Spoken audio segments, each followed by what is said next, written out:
കണ്ടോ, ഈ ചൂടുവെള്ളത്തിൽ ഞാൻ ഉരുകി ഒലിക്കുകയാണ്.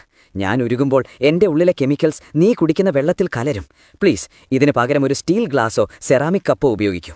ഞാൻ നിങ്ങളുടെ വീട്ടിലെ പാനാണ്. എന്റെ ഉള്ളിലെ കോട്ടിംഗ് ഇളകിയിട്ടുണ്ടെങ്കിൽ ഉടൻ എന്നെ ഉപേക്ഷിക്കൂ. തീ തട്ടുമ്പോൾ ആ വിള്ളലിലൂടെ ഭക്ഷണത്തിലേക്ക് വിഷം കലരാൻ സാധ്യതയുണ്ട്. ഈ ചൂടുള്ള ഭക്ഷണം എന്റെ ഉള്ളിൽ നിറയ്ക്കുന്നതൊന്ന് നിർത്താമോ? ആ ചൂടിൽ ഞാൻ ഉരുകി എന്റെ ഉള്ളിലെ വിഷം നിന്റെ ഭക്ഷണത്തിലേക്ക് കലർത്തുകയാണ്. അടുത്ത തവണ വരുമ്പോൾ വീട്ടിൽ നിന്നൊരു സ്റ്റീൽ പാത്രമോ മറ്റോ കയ്യിൽ കരുത്. ഞാൻ മെലാമൈൻ പ്ലേറ്റാണ്. കാണാൻ ഭംഗിയുണ്ടെങ്കിലും ഞാൻ നിന്നെ പറ്റിക്കുകയാണ്.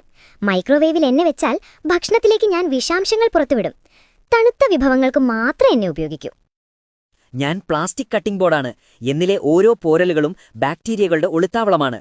ഒരിക്കലും ഇതിൽ പച്ചക്കറികൾ അരിയരുത്. പകരം മരത്തിന്റെയോ സ്റ്റീലിന്റെയോ കട്ടിംഗ് ബോർഡ് ഉപയോഗിക്കൂ. ഞാൻ പഴയ കിച്ചൺ സ്പോഞ്ചാണ്. നിഷ്കളങ്കനെന്ന് തോന്നുമെങ്കിലും ടോയ്ലറ്റ് സീറ്റിനേക്കാൾ കൂടുതൽ ബാക്ടീരിയകൾ എന്നിലുണ്ട്.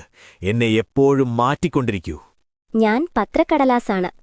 അച്ചടി മഷിയിൽ അടങ്ങിയിരിക്കുന്ന ലെഡ് വളരെ വിഷകരമാണ്. ഒരിക്കലും പൊരിച്ച പലഹാരങ്ങൾ എന്റെ മുകളിൽ വെക്ക